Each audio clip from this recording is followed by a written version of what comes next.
professor, me chamou a atenção a gente perceber como é que as pessoas estão grávidas de mundo. Palavras do Paulo Freire.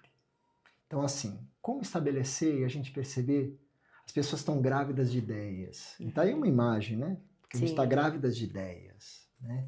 Então, como a gente traz esse lugar para perceber as palavras, e nossas palavras estão no corpo, para a gente trazer essas ideias que estão em gestação no corpo, né? Só eu colocar o conteúdo, ele é o suficiente? Escutamos falar por demais sobre a formação de um bailarino. Mas e a formação de um professor? Quais são as habilidades pedagógicas e artísticas que se deve ter? Como pensar na construção dessa carreira que tem um papel fundamental na formação de outras? A Evidência e Balé e o Na Dança Podcast recebem mais um episódio dessa nova série por aqui no YouTube, Robson Lourenço, que é artista da dança, pesquisador e educador. Prazer, eu sou a Giovana Pérez e estarei conversando hoje com esse profissional que inspira outras formas de pensar a pedagogia na dança. Boas-vindas, Robson.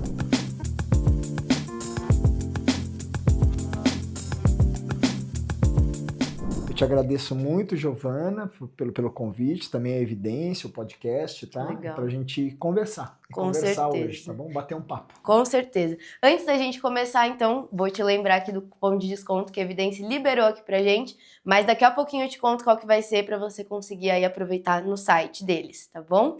Então, pra gente começar aqui, sei que você teve a sua trajetória como bailarino profissional também, e aí eu queria que você começasse contando por esse capítulo da sua história. Bom, vamos lá. Eu atuei como bailarino do Balé da Cidade de São Paulo, né? De 1993 a 2008. Né? Eu passei por 4 diretores lá, que eu acho que comunicam com o público, talvez, do podcast, que é Ivone Sati, né? Também Mônica Mignon e José Possi Neto. Ali eu trabalhei com muita gente, era uma produção, cerca de 6 a 8 produções por ano, 100 a 120 espetáculos por ano, em muitos teatros, né? E, ao mesmo tempo, eu também trabalhava com a cena independente da cidade de São Paulo, né? Então, trabalhei com bailarinos que vinham desse lugar do Klaus Viana, do pensamento do Klaus, aqui em São Paulo, né? E depois também fui presidente da cooperativa paulista de bailarinos coreógrafos, na época, que é o que gerou a semente da atual cooperativa de dança. Né? E em 2009 eu fui convidado para ir ser professor lá na Anhembi Morumbi. Aí eu vi que a dança era muito mais do que o balé da cidade, o teatro municipal. Eu fui trabalhar tanto na minha formação, na Unicamp, primeiro, fazer mestrado e doutorado lá, mas também fui trabalhar no projeto vocacional, que é daqui da cidade de São Paulo. Depois a gente pode até abordar mais isso. Com certeza. E, bom, acho que foi muita coisa a trajetória, né? Daí depois eu comecei a dar palestras, comecei a dar cursos, atuar como professor e gestor de projetos também. Legal. Desenvolvo gestões de projetos, principalmente artístico-educacionais, dentro de comunidades de base também. Olha que legal. Tá bom? Então, acho que são muitas coisas, tá? Sim. Daí a gente vai desenrolando. Tá Com bom? certeza.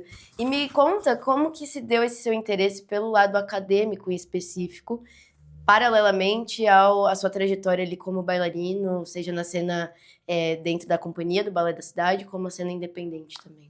Bom, eu acho que eu sou de uma geração onde os homens, eles entravam na universidade, entravam em companhias de dança ainda sem uma formação superior.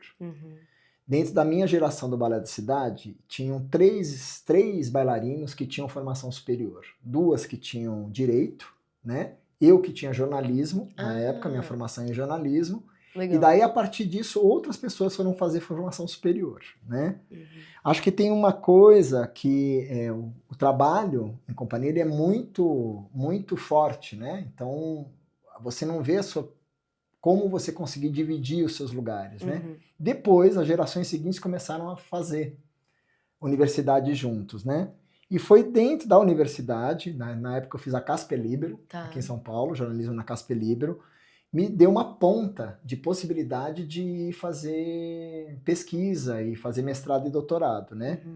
E depois, dentro do Balé da Cidade, eu vi que existia pesquisa acadêmica dentro do Brasil. E daí eu entrei em contato com a Unicamp, naquele momento, com a professora Júlia Ziviani, mas naquele momento era 2013, eu não ia conseguir fazer um mestrado junto com a companhia, né? Muita coisa, né?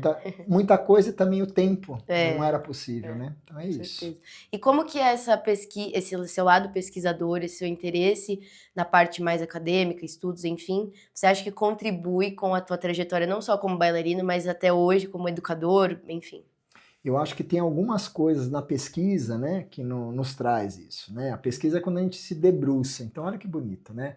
A gente tem esse movimento de se debruçar, né? Então, eu estou honrando o conhecimento, Que né? legal. Então, nesse momento que a gente se debruça sobre livros, sobre autores, né? A gente amplia o nosso pensamento. Mas eu queria colocar uma coisa, não é só ampliar, né? E falar assim, querer escrever o que eu gosto, sabe? Ou querer confirmar aquilo que eu quero. Sim. A pesquisa nos leva para crises. E daí é isso que eu fazer um pensamento crítico diante do que eu construí, diante do que está sendo feito, né? Então acho que é isso, a gente pensar na pesquisa nesse amplo. Então contribui muito, né? Quando eu vou dentro das escolas, das comunidades, das salas de aula que eu trabalho, a pesquisa está junto comigo. E daí se eu não tenho sustentação ali para fazer o debate, eu volto e tenho que pesquisar outros autores, sabe? Que me deem sustentação.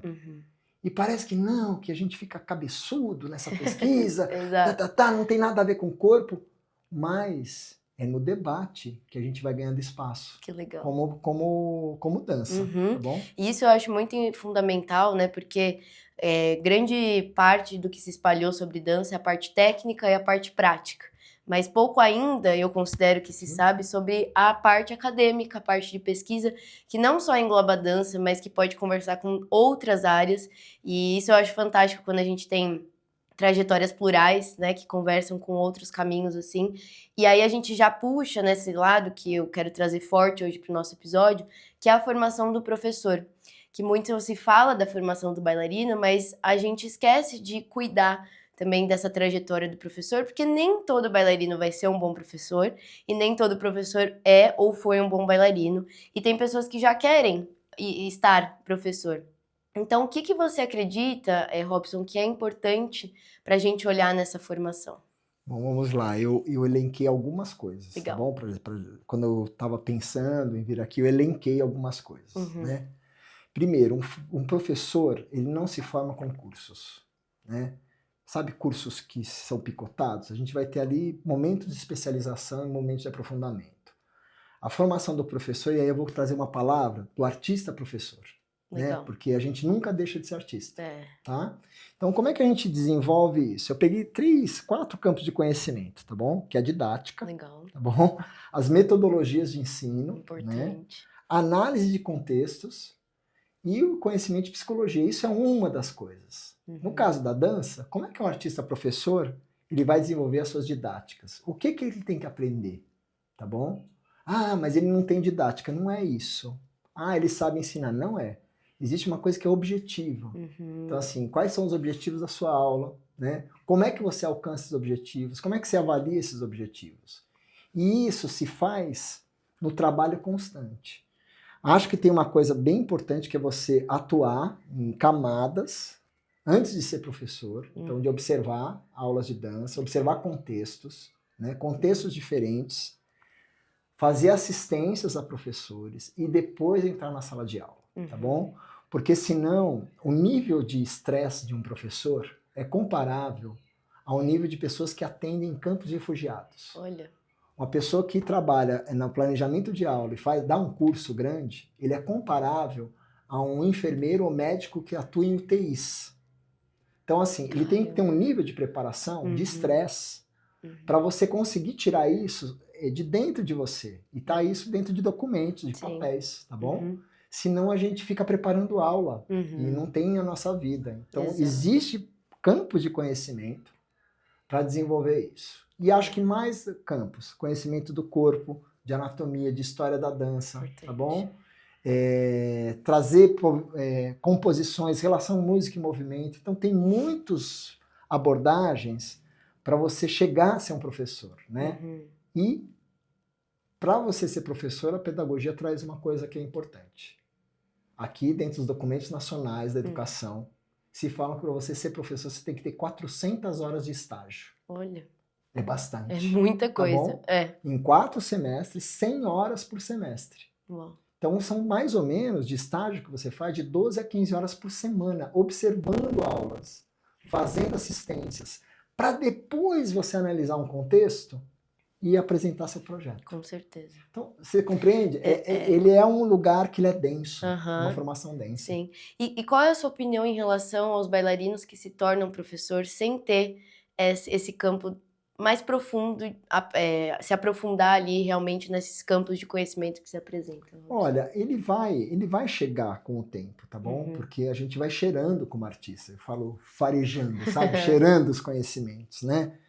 Só que existem caminhos que são sistematizados. E daí a gente vai chegar num caminho mais rápido, tá bom? Você pode fazer licenciaturas, as licenciaturas te dão essa formação, tá bom? Ah, mas eu quero fazer uma licenciatura em educação física. Ok, ele vai te dar uma parte da formação, mas o que é da dança? Como é que a gente desenvolve as coisas específicas da Exato. dança? E o Né? que você acredita que é um bom caminho? Eu acredito assim, eu acho que é importante, né, ter o lugar da experiência, tá bom?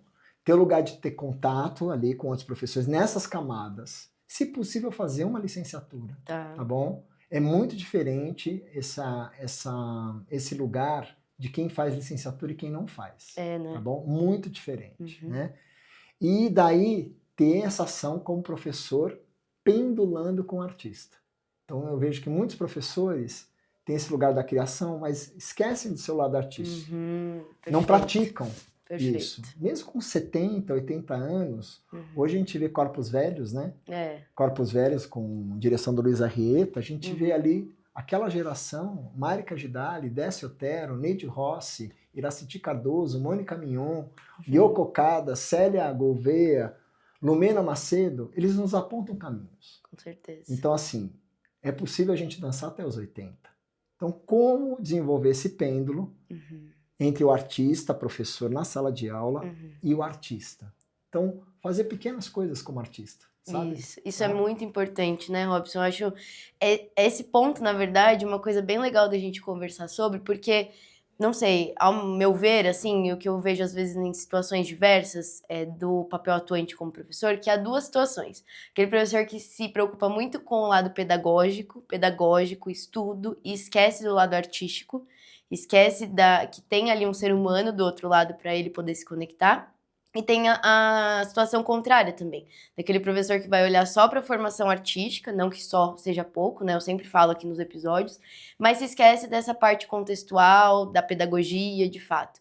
Então, como você trouxe aqui, é muito importante da gente mesclar, né, esses dois lados para que a gente possa ter uma formação, não só a formação do professor, mas passar o conhecimento dentro de sala de aula.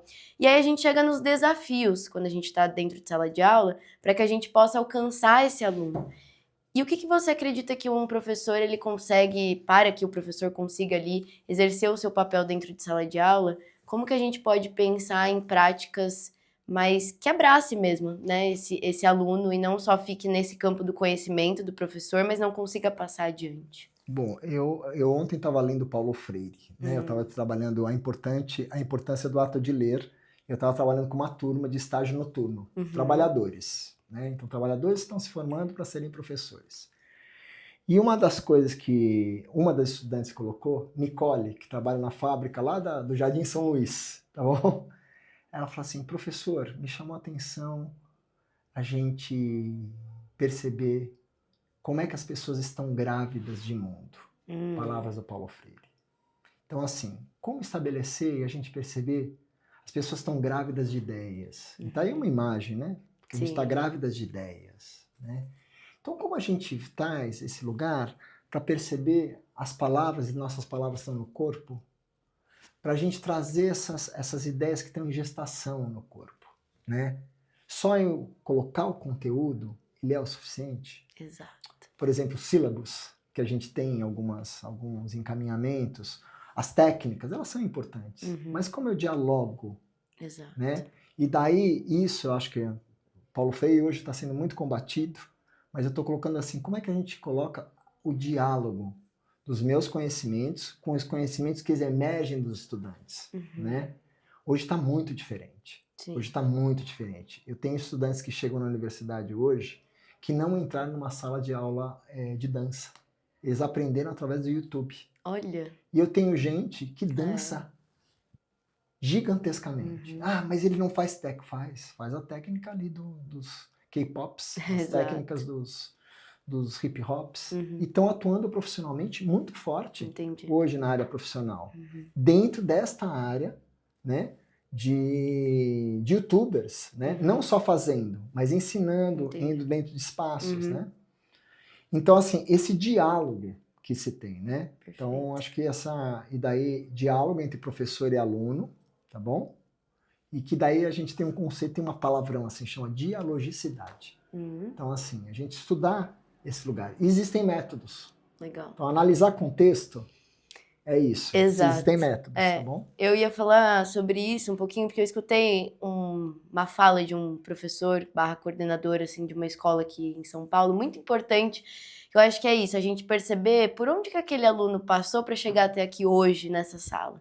Né? Qual é o contexto, o que esse aluno fez hoje para chegar até aqui? Porque às vezes não é só o contexto social que ele está inserido, como família, cultura e tal, mas é o dia dessa pessoa, né? Porque nem sempre não, né? Nem todo dia é um bom dia, né?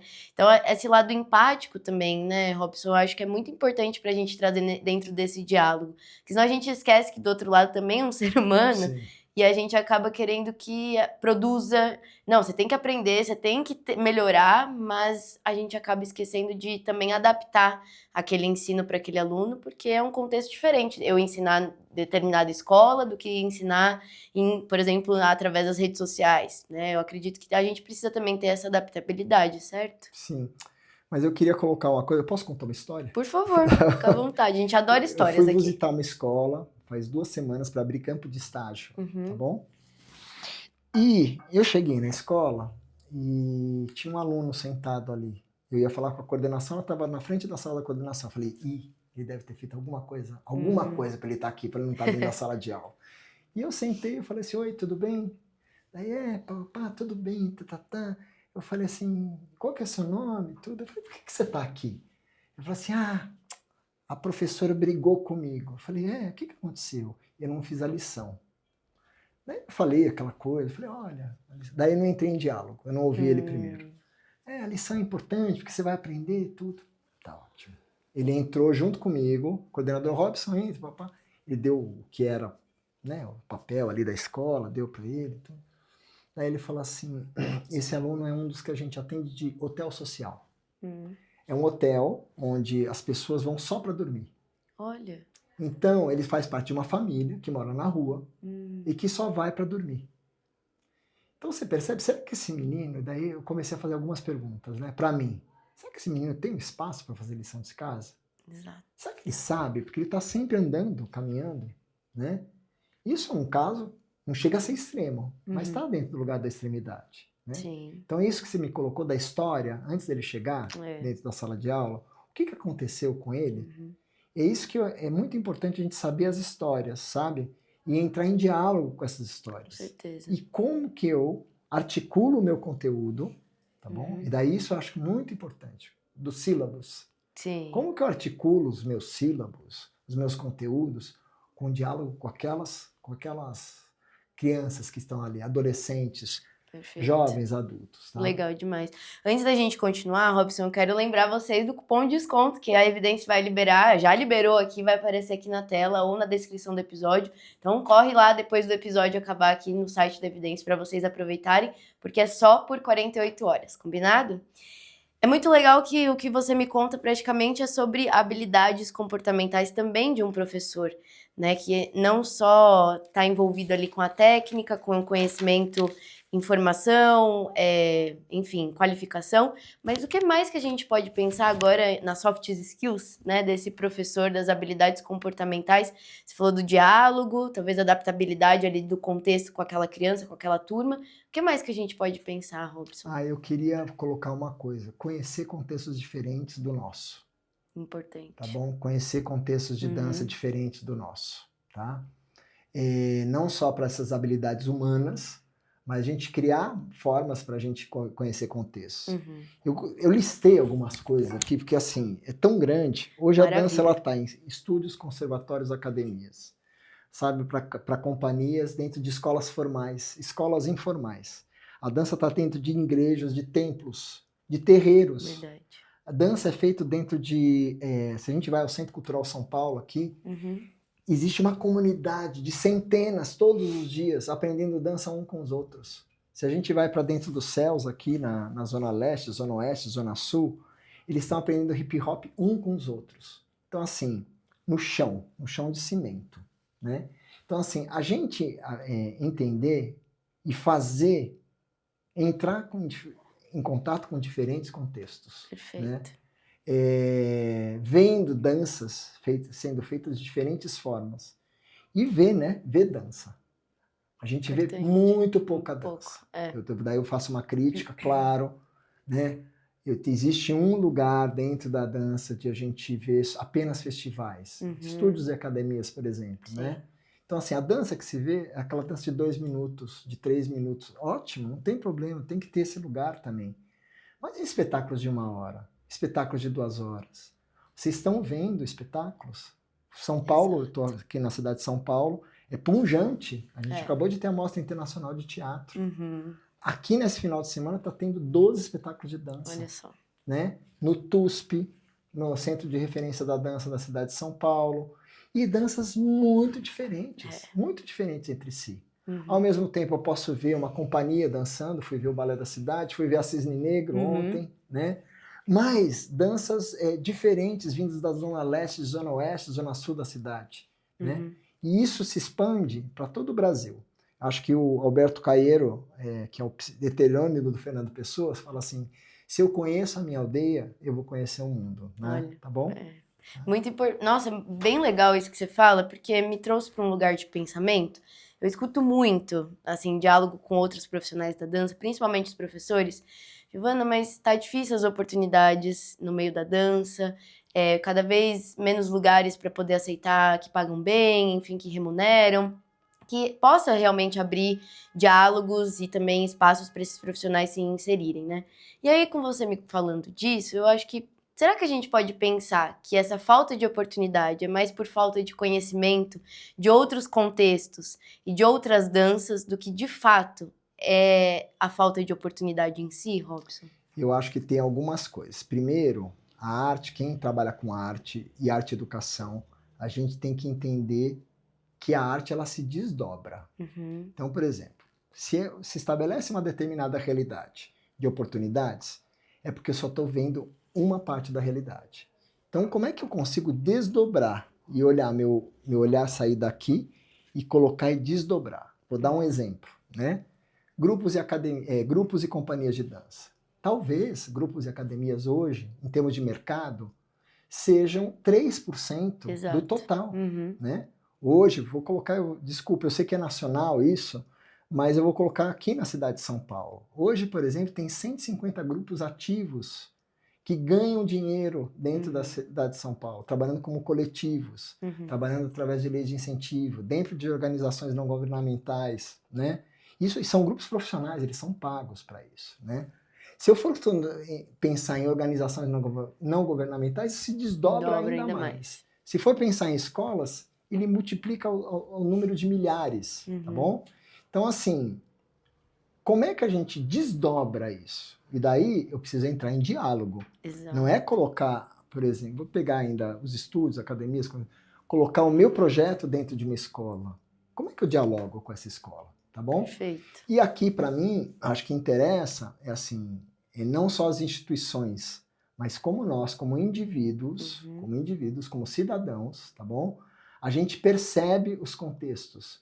E eu quero continuar no meu contexto, navegar, e não tem problema nenhum, mas eu quero dialogar com outros contextos, tá bom? Então, entre navegar e dialogar, eu tenho que ampliar. Exato. Tá aí um ótimo ponto para a gente pensar em ampliar não só os contextos, mas as oportunidades, porque eu acredito que o que você trouxe muito importante para a gente também deixar de ver só um recorte da dança que está dentro do nosso dia a dia, da nossa realidade, e poder ampliar para poder se conectar, para poder dialogar e a gente possa sair desse lugar de, ai, tá faltando vaga, tá faltando oportunidade. Sim, a gente sabe que dança no Brasil, mas aí até que ponto a gente vai se colocar só para esse lugar de que nunca é o suficiente para abraçar e para acolher os projetos e profissionais?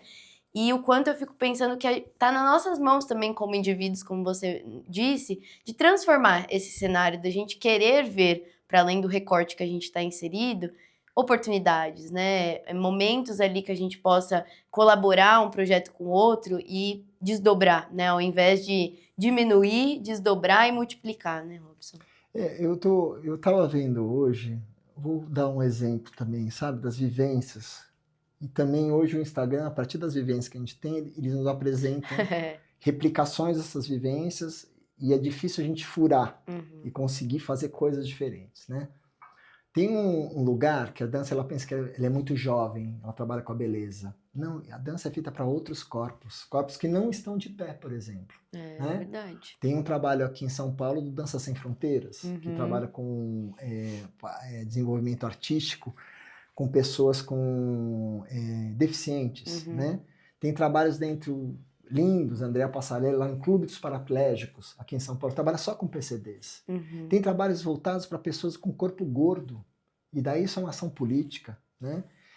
Eu tenho um estudante, o Gabriel Domingues, que ele foi perdendo a visão ao longo do curso, e que hoje é um artista que trabalha dentro da cidade como artista e artista professor, foi fazer pós-graduação na UFBA.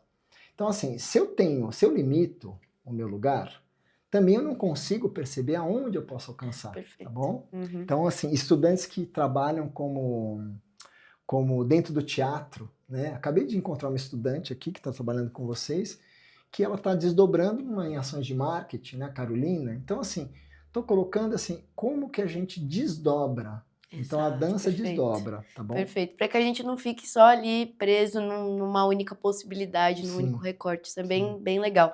E aí, falando de desenvolvimento artístico, profissional, a gente chega no momento da sua trajetória com um programa vocacional.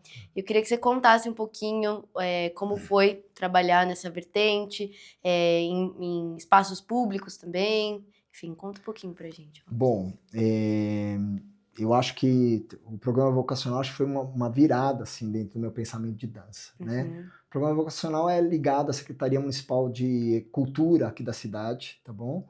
Onde desenvolve trabalho junto ao CEL, Centro de Educação Unificado, aqui da cidade, bibliotecas e teatros, né? Ele contrata artistas da cidade para se deslocarem pela cidade. Ele vai trabalhar durante 1 ano dentro dessas comunidades. E o que é interessante ali? Porque o que ele vai encontrar dentro da comunidade são grupos de senhoras, pessoal do hip hop, grupos de culturas vindas do Nordeste, grupos de K-pop, grupos de hip hop. Então, assim, é de uma diversidade incrível. Vou contar uma história também. Por favor. Eu tive uma experiência, 2 experiências muito, muito fortes. Um orientador que era do hip hop, que ele desenvolveu um trabalho com senhoras na Zona Leste. E sabe o que ele fazia? Ele dava as aulas de dança e uma vez por mês ele ia na casa das senhoras para elas mostrarem suas fotos e contarem as suas histórias. Todo o trabalho foi desenvolvido a partir disso. Olha só. No ano anterior, uma outra artista, tá bom? Andrea Soares, aqui, esse artista do hip hop é o Picolé, tá bom? A Andrea Soares fez um trabalho trabalhando com a cultura, ela é do Recife, e ela fez bonecos de panos. Foi para a costura para fazer bonecos de pano para eles dançarem. Porque essas mulheres não tinham contato com os maridos, porque ou eles tinham abandonado a família, ou tinham morrido, tá bom? E daí saiu uma série de histórias ali, dessa relação, homem e mulher, né?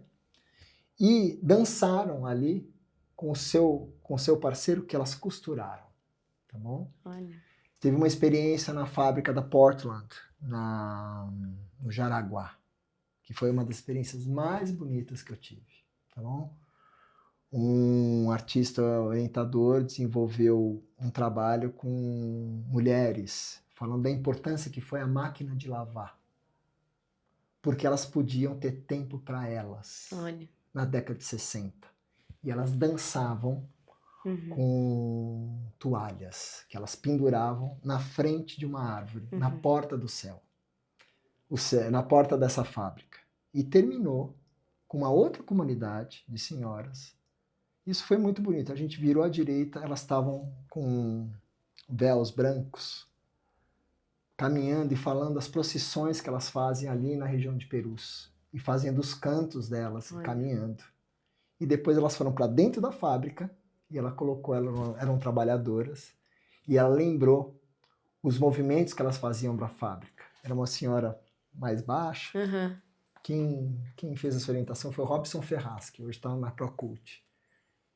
E ela falou assim, eu lembro que eu colocava um banquinho, porque era uma fábrica de tecido, e eu subia, amarrava em cima, amarrava embaixo, puxava e vinha. E ela fazia isso, amarrava em cima, amarrava embaixo, puxava e vinha, amarrava em cima, amarrava, puxava e vinha. De repente vinham 40 mulheres de 70 anos falando, amarrava em cima, amarrava embaixo, nada, e subia. Então, assim, é isso que eu estou colocando. É a gente entrar em diálogo, tá bom? Em diálogo profundo com essas comunidades, tá bom? Legal. Tá? Nossa, lindo. Imagino que deve ter sido bem impactante essa cena. E me traz um outro ponto que eu acho que cabe nessa nossa conversa de hoje, que é a evasão da dança. Não só dos professores, mas dos estudantes, né? Queria a sua opinião, o que você acredita que causa as evasões da dança, de acreditar que a gente pode seguir com a dança profissional, e não é a dança profissional idealizada, né? A dança profissional num contexto mais amplo. Porque a gente vê muita gente, né, Robson, desistindo. Esse desistir da dança, tristemente, virou mais comum do que a gente já pensa, né? Queria a sua opinião, o que você acha que pode ser a causa e também o que a gente consegue pensar de diferente, né, para conseguir inspirar, que as pessoas possam, aos poucos, mudar essa percepção. Bom, eu vou fazer desistir talvez dentro de uma formação de dança de longos anos, né, 8, 9 anos, né?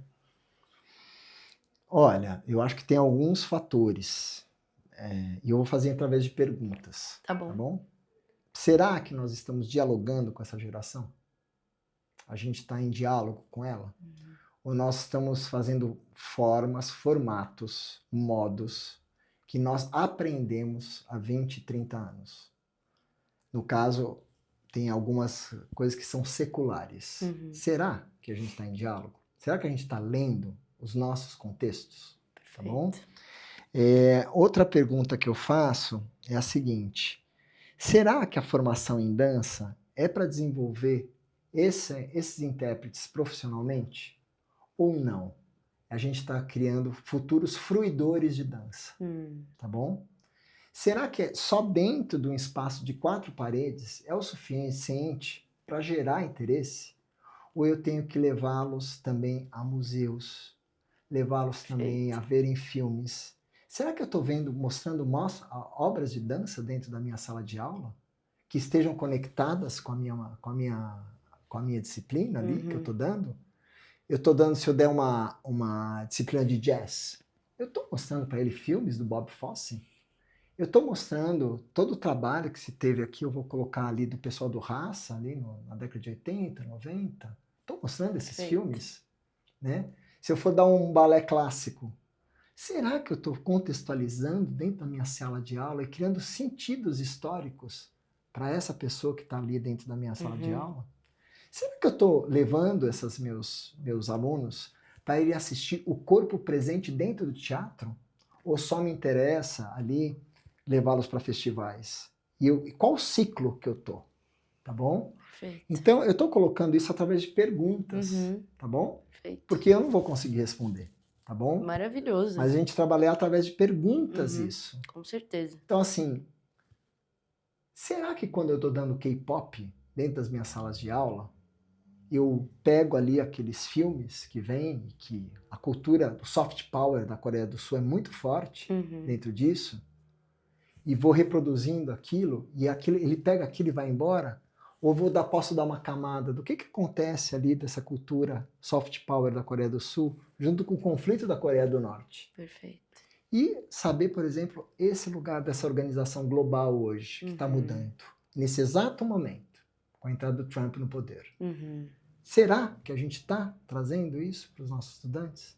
Então, assim, o que eu tenho que mudar para conseguir entrar em diálogo? Tá? Não, questionamentos valiosíssimos, que fica aí esses questionamentos para todos nós levar para casa, para a gente debruçar, né, nessa pesquisa aí com nós mesmos, porque tem muita coisa que dá para partir da gente, né? E aí, para a gente finalizar esse episódio, Robson, queria pensar junto com você essa questão da informalidade da profissão dança. Tá. E aí, puxando, né, para a questão do professor em si, que a gente trouxe para essa pauta aqui da nossa conversa de hoje, porque muito se ouve também que, é só ir ali e dar uma aula. Professor de dança, é fácil, né? Então, queria que você trouxesse fatores que a gente pode pensar para fortalecer a nossa profissão e que a gente possa sair desse lugar de informalidade o tempo todo, das pessoas desacreditarem que a dança pode ter o seu potencial, né, no país. A gente está falando de Brasil porque, né, outras culturas a gente sabe que pode ter várias variações aí da gente olhar. E a gente conseguir diminuir as evasões, a gente conseguir chegar a respostas desses questionários todos, dessas perguntas todas que você propôs, com caminhos mais possíveis e soluções aí que a gente possa pôr em prática. Eu vou apresentar talvez alguns caminhos. Tá bom. Tá? A partir não só do que está acontecendo agora, no agora, nacionalmente, a gente pensar internacionalmente. Legal. Também, tá bom? Então, por exemplo,